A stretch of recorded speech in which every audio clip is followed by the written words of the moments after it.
बाहर आते ही तुम खुद को कई बार जोर जोर से थप्पड़ मारते हो, क्योंकि अगर तुम्हें सही याद है तो इसी महीने लिंग चिंगशू अपनी बेटी को गोद में लेकर रिजर्वोयर में कूद गई थी। यह सोचते ही तुम्हारा पूरा शरीर कांपने लगता है, जिस पर तुम देखते हो कि शाम हो चुकी है और घर के अंदर ठंड बढ़ने लगी है। लगभग 20 मिनट बाद तुम पीछे वाले पहाड़ के नीचे पहुंचते हो। फिर तुम जल्दी से पाइन की लकड़ी और रस्सी जैसी चीजों को उठाकर एक स्लिंग शॉट बना लेते हो, जिसके बाद तुम एक पत्थर उठाकर सामने उड़ रही स्पॉटेड बर्ड की तरफ मारते हो। अपनी पिछली लाइफ में अभी मैं अमीर बनने के बाद तुम्हें शूटिंग का बहुत शौक हो गया था, जिस पर तुमने कुछ समय स्लिंग शॉट चलाना भी सीखा था। फिर तुम काफी देर तक घास में छिपकर बैठे रहते हो और आखिरकार एक फीजेंट को मार गिराते हो। इसके बाद तुम स्लिंग शॉट से कुछ छोटे बैम्बू रैट्स को भी मारते हो। वे बहुत छोटे थे और चारों को मिलाकर मुश्किल से 1-2 किलो का वेट होता है, लेकिन वह फीजेंट करीब 5 किलो का था। फिर तुम उन सबको बेल से बांधकर पेड़ की डाल पर लटका देते हो और उन्हें घर ले जाने ही वाले होते हो। लेकिन तभी अचानक तुम्हें महसूस होता है कि सब कुछ गायब हो चुका है, जिस पर तुम तुरंत पलटकर देखते हो और फिर हरे काई से ढके हुए पत्थर के पीछे जाकर बैठ जाते हो। ये एक घोस्ट था। तभी तुम अचानक अपने सीने पर लटका हुआ सेफ्टी सूट देखते हो, जिसमें हल्की सी रोशनी और बेवकूफी जैसी फीलिंग होती है। ये वही चीज थी जिसे पिछली लाइफ में तुम्हारी वाइफ हमेशा अपने साथ रखती थी,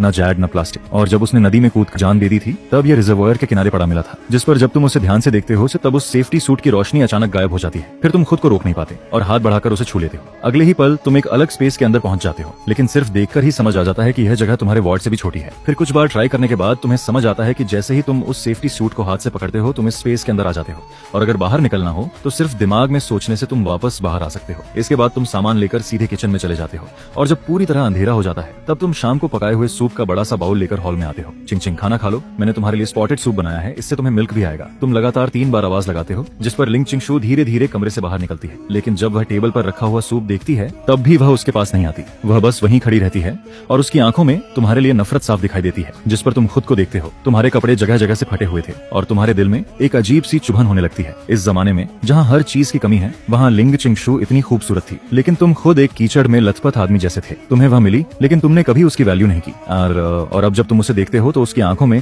सिर्फ डर और सावधानी दिखाई देती है। हालांकि तुम चाहते हो कि वह तुम्हारे साथ एक ही टेबल पर बैठकर खाना खाए, लेकिन तुम यह भी जानते हो कि जब तक तुम वहाँ खड़े हो वह अपने चॉपस्टिक्स तक नहीं उठाएगी। जिस पर तुम धीरे से कहते हो, मैं किचन में जाकर खा लेता हूँ। इतना कहकर तुम मुड़कर बाहर चले जाते हो और लिंग चिंगशू वहीं खड़ी रहती है, टेबल पर रखे हुए सूप को देखती रहती है। उसके दिल में एक अजीब सा अनरियल फीलिंग आने लगता है। उसे समझ नहीं आता कि यह सपना है या उसका दिमाग खराब हो गया है। पहले घर में जब भी कुछ खाने को होता था तुम खुद पेट भरकर खा लेते थे और उसे सिर्फ बर्तन में बचा हुआ पानी पीना पड़ता था। इसलिए इस वक्त सामने इतना सारा सूप होने के बाद भी लिंग चिंगशू उसे आसानी से खाने की हिम्मत नहीं करती। लेकिन जब वह बाहर निकलकर देखती है कि तुम खिड़की के नीचे बैठकर खुद सूप पी रहे हो और किचन के दरवाजे पर एक बड़ा सा फीजेंट भी लटका हुआ है, तब उसे लगता है कि शायद तुम सच में पहाड़ पर जाकर शिकार करके आए हो। जिस पर लिंग चिंगशू वापस हॉल में जाती है, बाउल उठाती है और धीरे धीरे खाना शुरू कर देती है। इसके बाद अपनी वाइफ की सावधानी भरी नजरों के बीच शायद पहली बार तुम इस घर में ढंग का हाउसवर्क करते हो। और जब यह सब खत्म हो जाता है तब तुम्हें दिन में की गई अपनी हरकतें याद आती हैं, जिस पर तुम एक बर्तन में पानी गर्म करते हो और उसे कमरे के अंदर ले जाते हो। फिर तुम धीरे से कहते हो, इससे बॉडी साफ कर लो।